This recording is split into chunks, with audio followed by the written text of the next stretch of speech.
there is a sense in which the best thing to do with the story of Samson is simply to read the chapters 13, 14, 15, and 16 of the book of Judges, because these chapters expose in very vivid detail the story and the flaws of this man who had been destined from birth to be a man of God.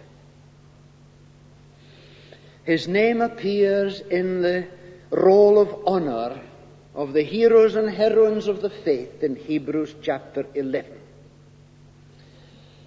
And when you read through that list of names in Hebrews 11, you're not surprised to see certain names. But on the other hand, you can be very surprised to find some other names there. Well, the name of Abraham, that's an obvious choice to have near the top of the list. But then there's Sarah, Abraham's wife. She laughed at God's promise. And yet, she's named there.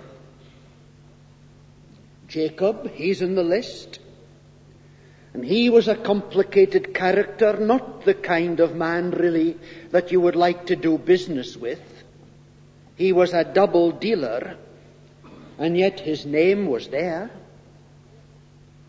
Joseph, oh, well, you see, there's a clear case for naming Joseph, because he was a great fellow. Once he got over his adolescent pride and boastfulness, and God had to use some very strong methods, including an unjust prison sentence, before Joseph was weaned away from his adolescent pride and boastfulness. He was far past the adolescent years before he got rid of his adolescent attitudes and his adolescent boastfulness. But Joseph is there. Moses is another obvious choice. Rahab the harlot, rather surprising. And then when we come to the verse that we mentioned last week, verse 32 of Hebrews chapter 11, time would fail me to tell of Gideon, Barak, Samson, Jephthah, David, and Samuel. These first four names, the name of four of the judges of Israel, all of them seem to be very flawed characters. Gideon was the kind of man of God who was always uncertain. He was always needing signs and miracles to reassure his faith. Barak, you remember the other Sunday evening, Barak was the kind of man who came forward to serve God only when challenged by Deborah about the lack of men for the work of God.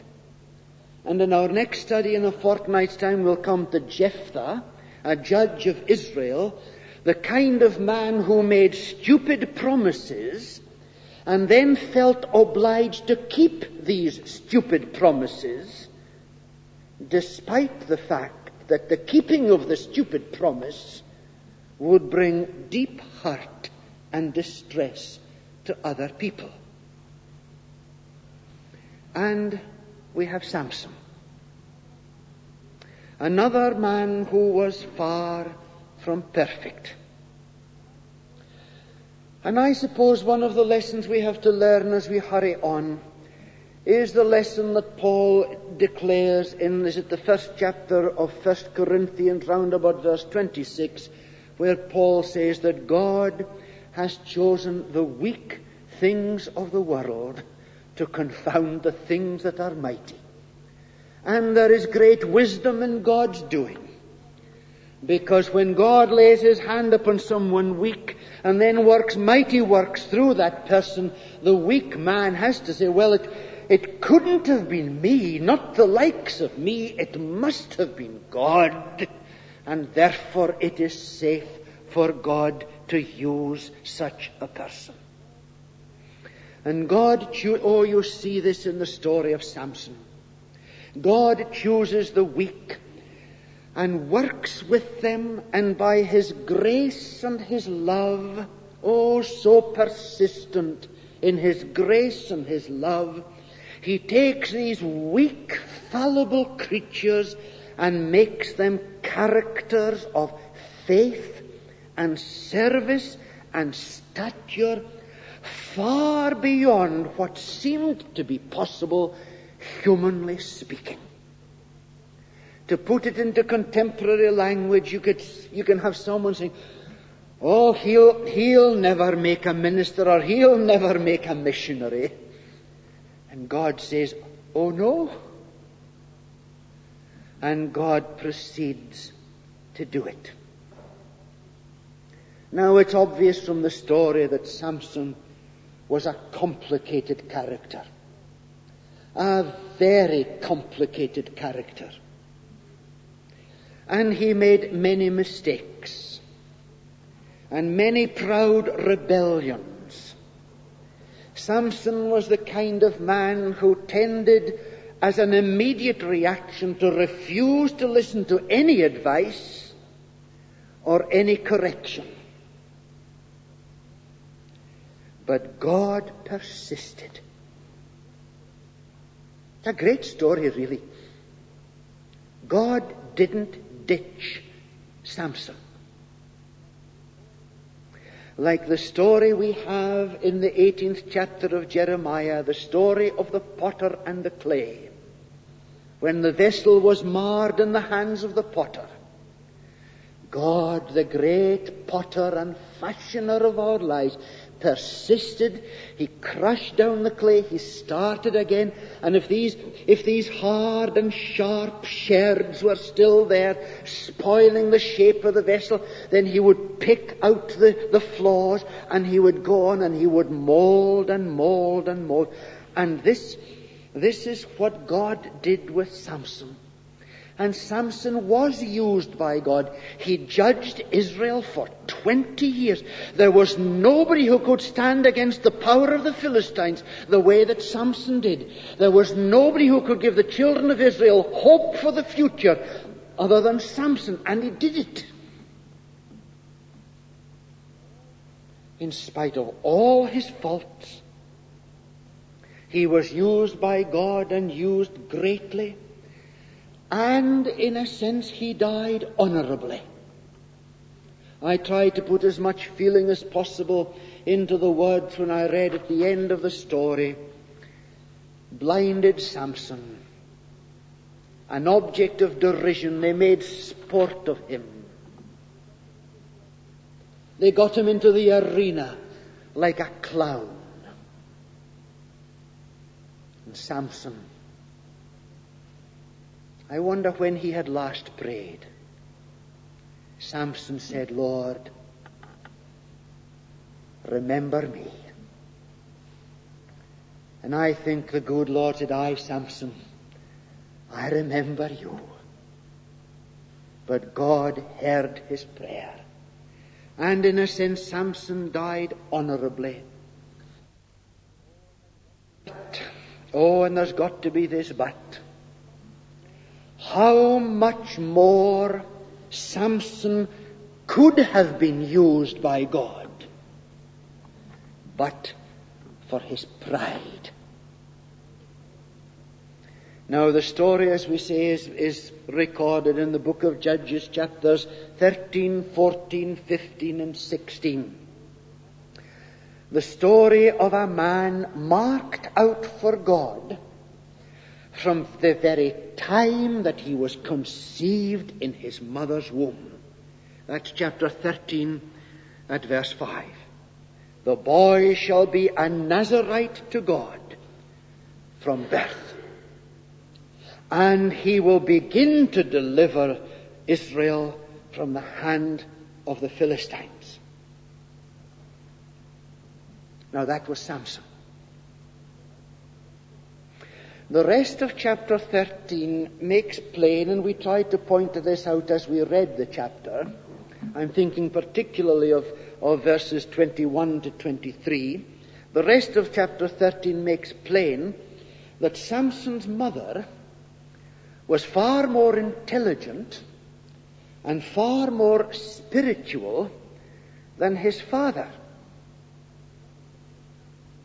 And when I think of Samson's father and mother and the tremendous differences in them, both humanly and spiritually, I cannot help feeling that they had a very, very poor basis for a marriage. There needs to be compatibility. Oh yes, attraction is important, I suppose. But there needs to be compatibility, both in the realm of intellect and spirituality. And there just doesn't seem to have been that in Samson's parents. And then, of course, the child was born. We're towards the end of the chapter, verse 25. The child was born and grew, and it very soon became evident that God was with him.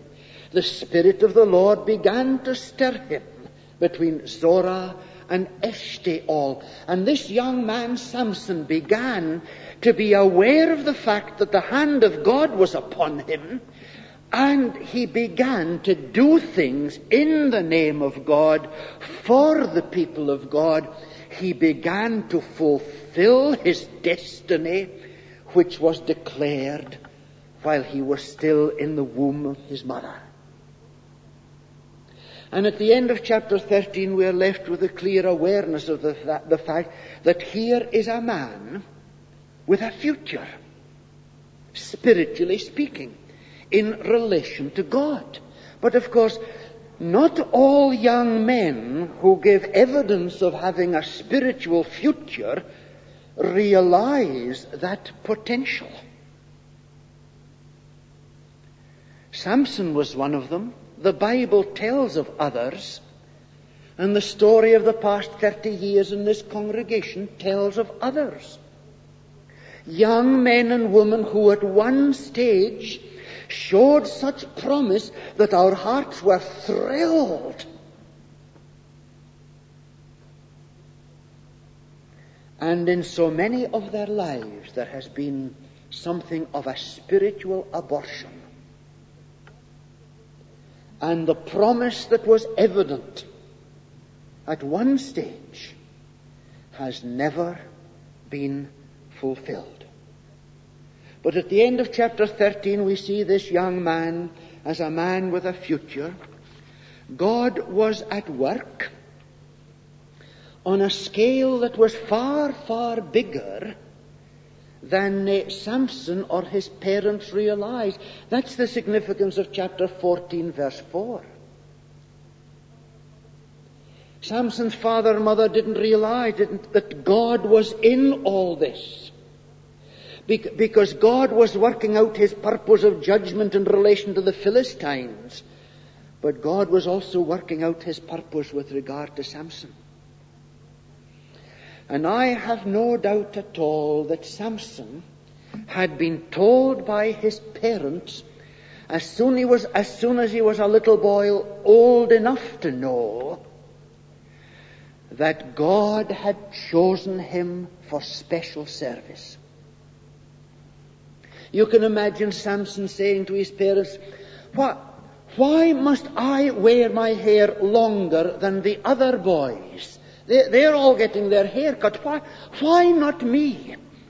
I would say his parents, in the law of Moses, this was the obvious sign to signify not only to you but to others that you are a person set apart for God. And no doubt the little boy would be quite impressed. And we need to tell our little boys and our little girls, this is part of the significance of infant baptism. We need to tell them that they are children of the covenant, that they are chosen by God and called by God and blessed by God and protected by God and prayed for by God's people. I wonder if some of the youngsters here in church tonight are aware of the fact of how much some of the people you see in church tonight have prayed for you. Oh, but you say, Mr. Philip, I don't know them. No, maybe you don't. But they know you. And they've prayed for you. Some of them have prayed for you from the very day that you are baptized here in this church. You think about that. Because it's true. And I believe Samson, from the time he was a boy, had been told by his parents of these things. Told of God's plan. Told of God's promise. And very soon, this is clear from chapter 14, verse 6, I think it is. Yes, the story of Samson with bare hands killing the lion. Soon it became evident that there was a significant God-given strength and decisiveness in this man's life. There was a capacity. It's interesting that it's told here that after the incident with the lion, he didn't tell his parents. He didn't boast about it.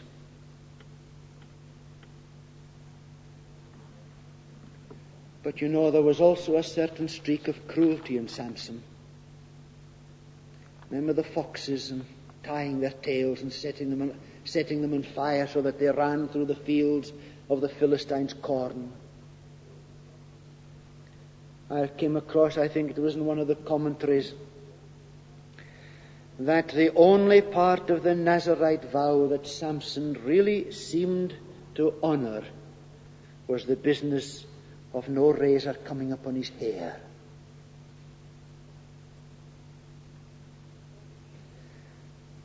And so we have in chapter 14, verses 1 to 3, the beginning of the devil's intervention in the story of this young man who was destined for great service. And I'm sure we've got to see the devil here. Samson went down to Timnah and he saw one of the daughters of the Philistines. And he was hooked and committed straight away. He rushed into an emotional involvement and an emotional commitment, a romantic one, on the basis of immediate attraction. Now, he didn't say, does this relationship please God? Never crossed his mind to say that. I wonder if there are romantic relationships here in church tonight, and the two Christians concerned have never really said to themselves or to each other, does this relationship please God? Nor did Samson seem to ask the question, can this girl, well, obviously she was an unbeliever, she was a Philistine, can this girl help me to be all that God wants me to be and all that God has called me to be?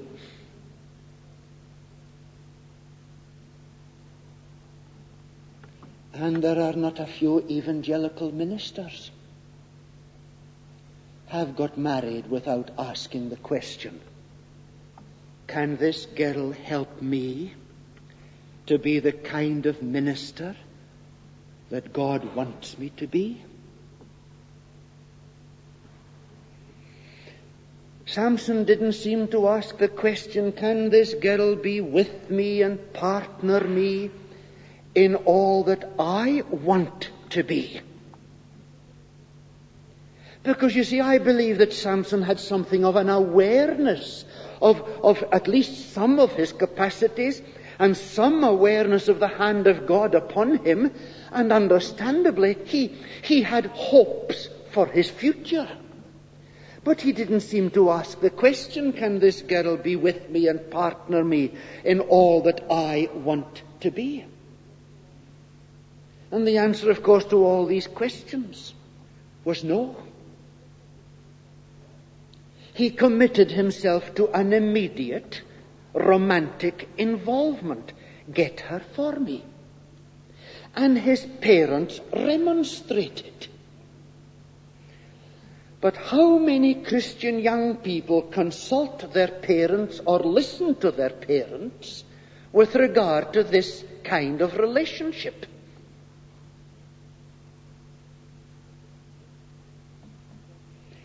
If Samson had spoken to his parents, they would have reminded him, well, certainly they did remind him.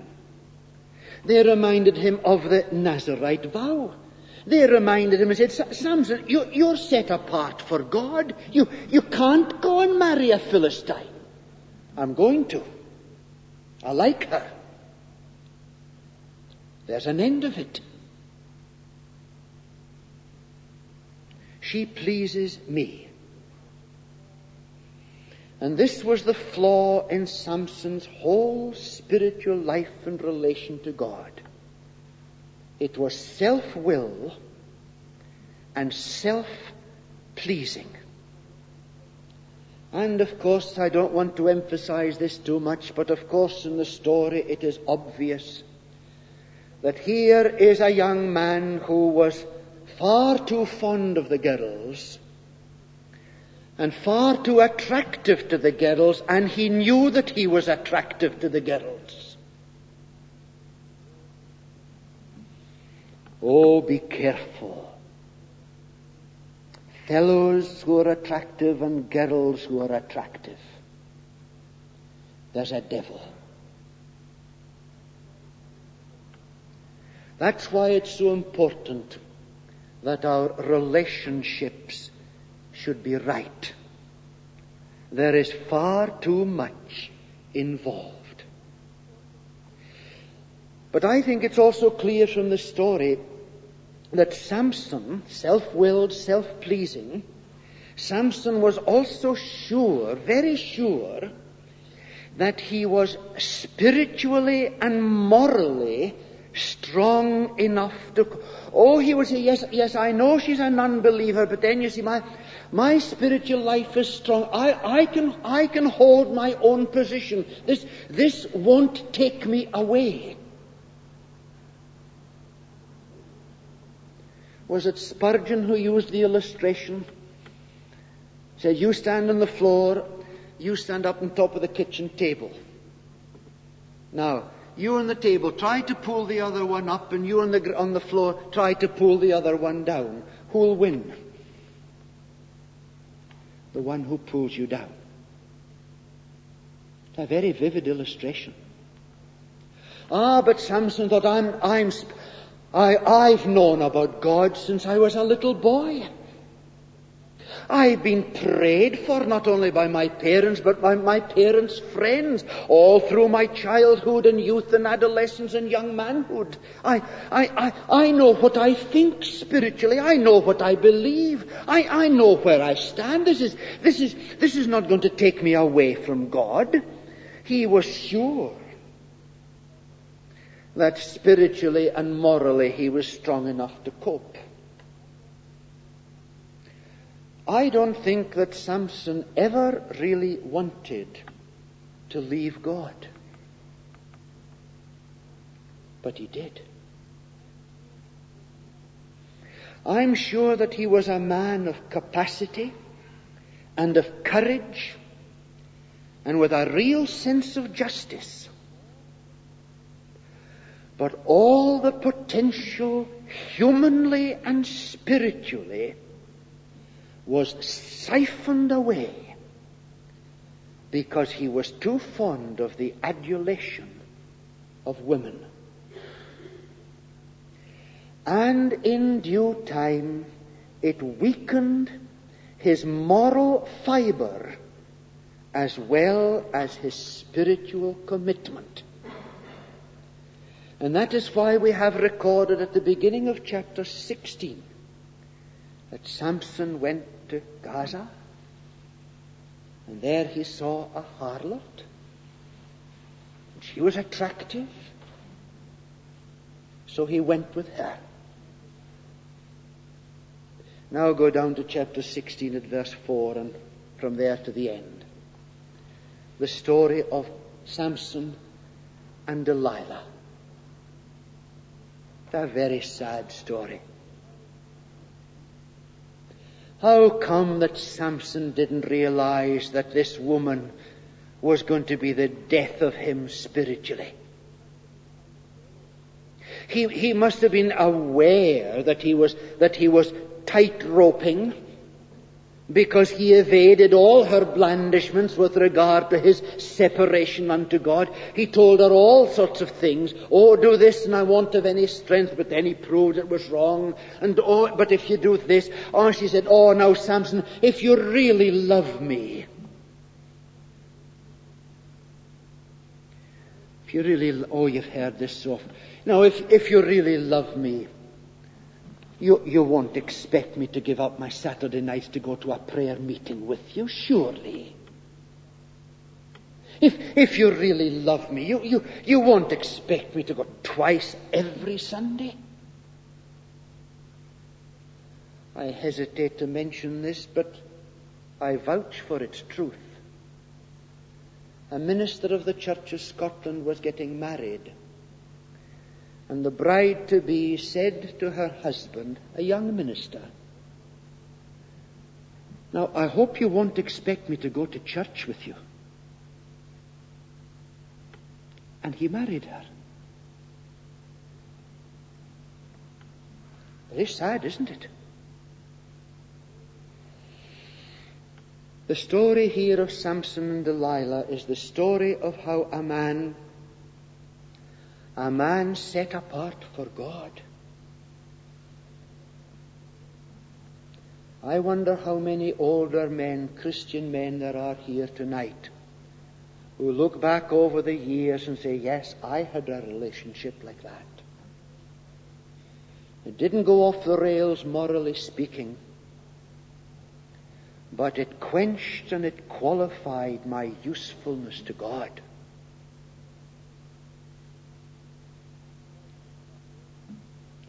And that's why some of us older people have to be prepared to counsel younger people. They won't take kindly to it if we interfere with their romantic relationships. So we've got to be wise. But here is the story of a man set apart for God, prolonging a relationship, even though he was given repeated warnings that it wasn't a right relationship, that God wasn't in it, and warnings that it was spiritually dangerous. Do you see? He still thought that he was in command of the situation. Oh, he said, I know what I'm doing. He didn't. He still thought he was in command of himself, but he wasn't. He was being manipulated by Delilah.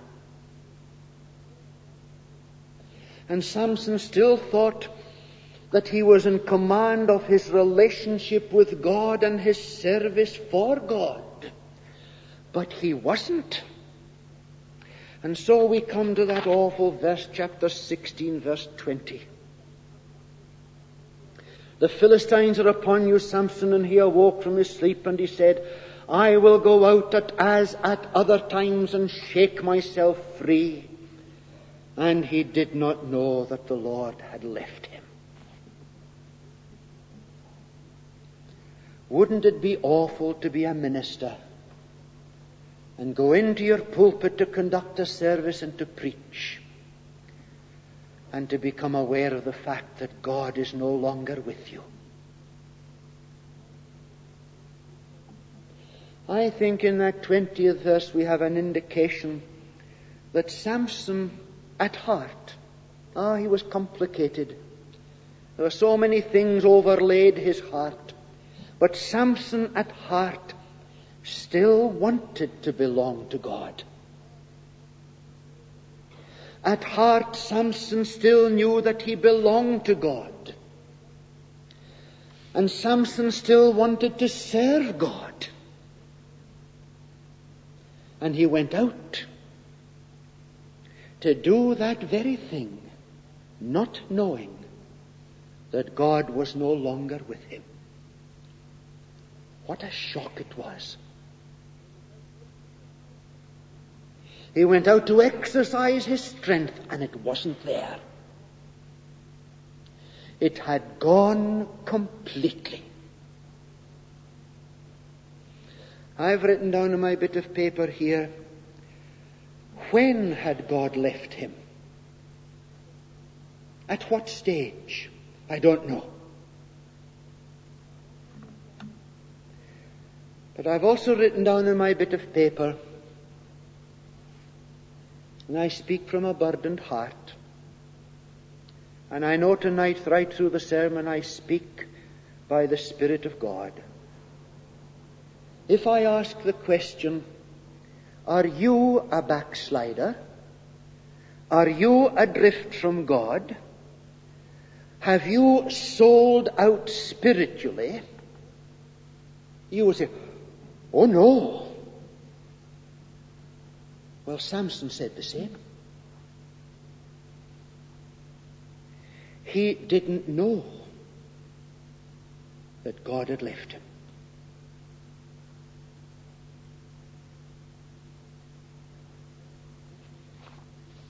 Yes, I'm pausing in order that this truth might sink into my own mind and heart, as well as into yours. Oh, it's a sad verse. He awoke from his sleep. Aye, just as some wake up from spiritual sleep and said, I will go out as other times and shake myself free. And he did not know that the Lord had left him.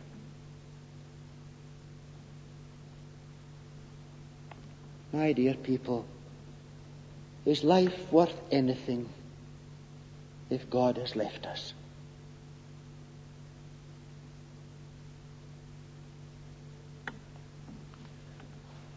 Oh, we've got to mention briefly the result.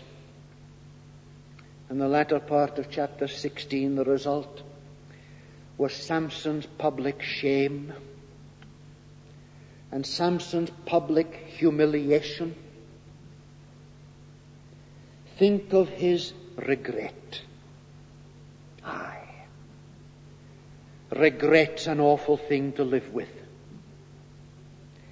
Especially if you feel in yourself that you're in a situation that really can't be properly remedied. Think of his regret. Think of his sense of failure. Think of the agony of his soul.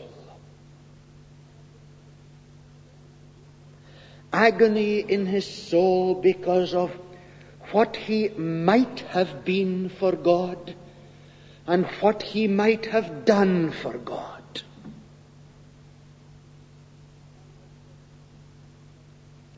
I wonder if Samson thought about his parents and their heart.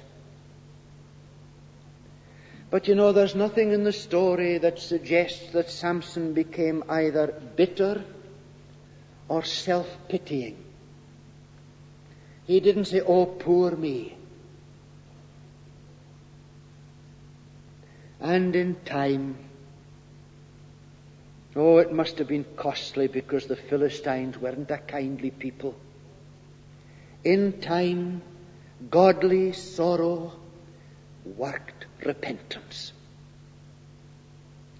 And there came the time where Samson said, Lord, remember me.